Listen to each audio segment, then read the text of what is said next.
we got hit this side with 454. Coming 504, Paul, ground, and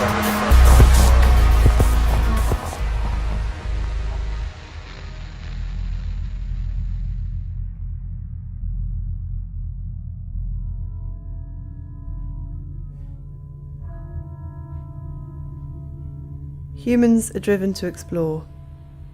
From the tallest mountains to the deepest oceans to the surface of the moon, our reach grows ever larger. Mars has fascinated humanity ever since we turned our eyes to the night sky. Mars is an interesting planet because in many ways it has similarities to the Earth. In fact, it's got a land area that's almost identical to the continental land area of the Earth. It just doesn't have oceans. But it's got a gravity about a third of the Earth's, and of course an atmosphere that's about a 1/100th the thickness or the atmospheric pressure of the Earth. And yet if you stood on Mars and you looked across its landscape, you would see many things that you would recognise. You would see mountains, you would see dunes, you would see ancient lake beds, the sorts of things that you might be familiar with on the Earth. So in some ways like the Earth, but in many ways a very different place. During the last few decades, advances in robotic instrumentation have yielded a wealth of information about our neighbouring planet. We study Mars at the moment by a number of approaches. First of all, we can send spacecraft directly there, and they can either land on the surface of Mars and we can get them to probe the rocks, to look at their chemistry, to study them to see whether there might have been habitats for life, whether they were once in environments where there was liquid water.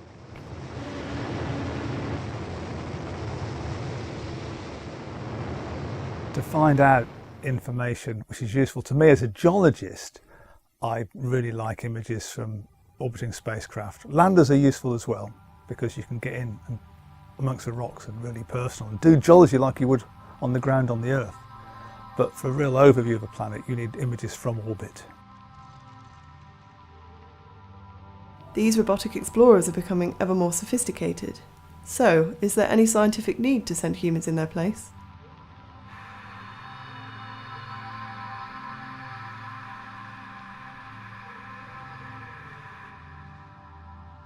Humans have remarkable ability to see things that are very difficult to program prior to these things actually being seen, but in fact turn out to be very important.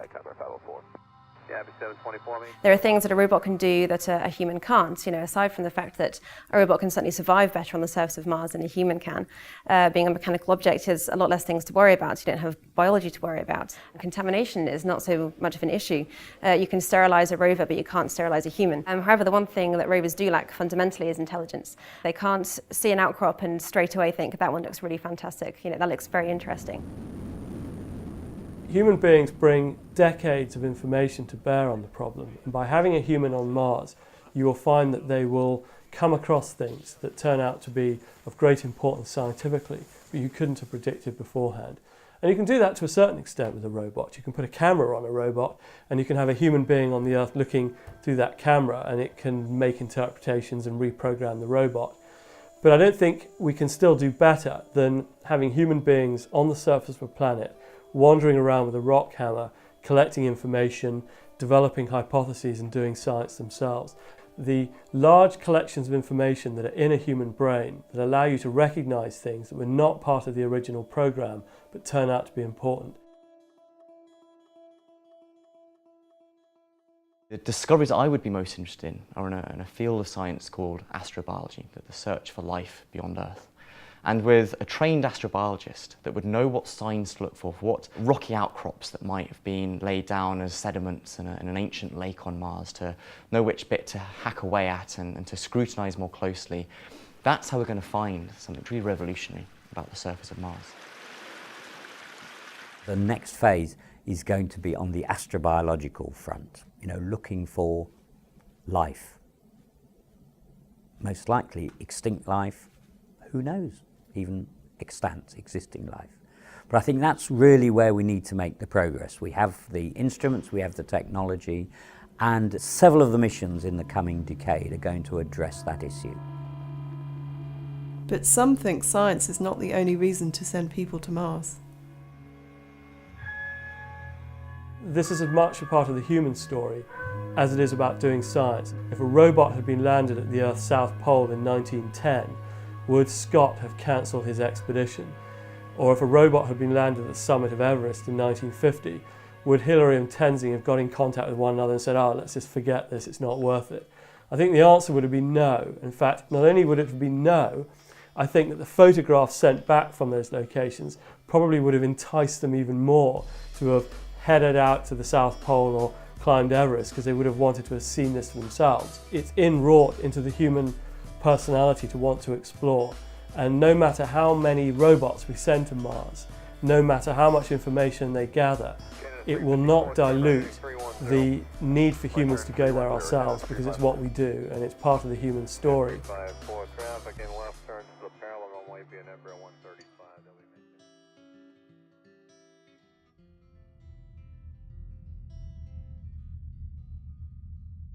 Mars is a very hazardous place. It's actually a pretty awful place to go. It's got a number of hazards. The atmosphere is 1/100th as thin as the Earth, so you can't breathe it, and of course the majority of the atmosphere is carbon dioxide, so it's lethal to human beings.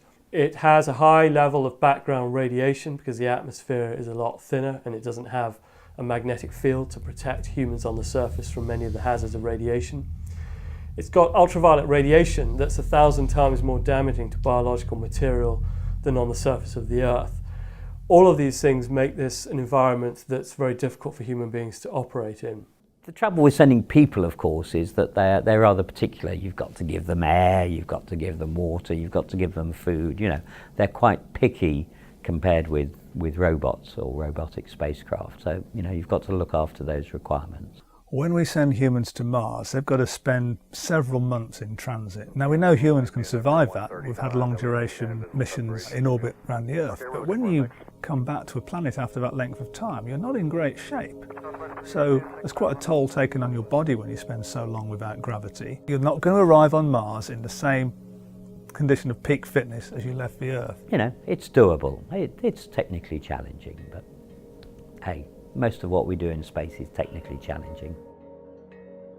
However, physiological issues are not the only concern for such an ambitious mission. 5, 4, 3, 2, 1, ignition. It's not going to be cheap going to Mars, but I think it's worthwhile. I think it's a price well worth paying for the spirit of exploration, putting down the first footsteps onto the surface of Mars and exploring a new world, and potentially making some of the most important discoveries in our own history about if we do find signs of life on the surface of Mars, and we know that we're not unique, that the Earth isn't special in that sense, but that biology, life, exist beyond our own planet. I mean, what price can you put on a discovery, on a fundamental realization about our place in the universe like that? We could go before this decade is out. You know, you might have heard that before, John F. Kennedy talking about going to the moon. And, you know, frankly, we could be there before 2020. I think it all comes down to political will. We're at a stage where we could go there because we've got the technology to do it, but we lack the political will to go there. And we've been in that position now for about 30 years. We know a lot more now about the effects of radiation on people. We know about how to live in space for long periods of time based on the experiences on the International Space Station.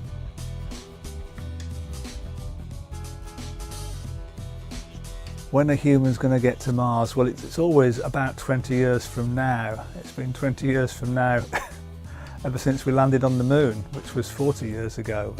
But 20 years never gets any shorter, and some people say it gets longer. I'm not holding my breath. There are huge challenges to be overcome in any voyage to Mars, let alone a manned one. However, we know a lot more now about our neighbouring red planet than we did about the moon when Neil Armstrong made his one small step. Mars hosts some of the most remarkable features in the solar system. Some people say the great firsts of exploration are over. I would say those people lack imagination. The great firsts of exploration are only over if you limit yourself to terrestrial exploration. That's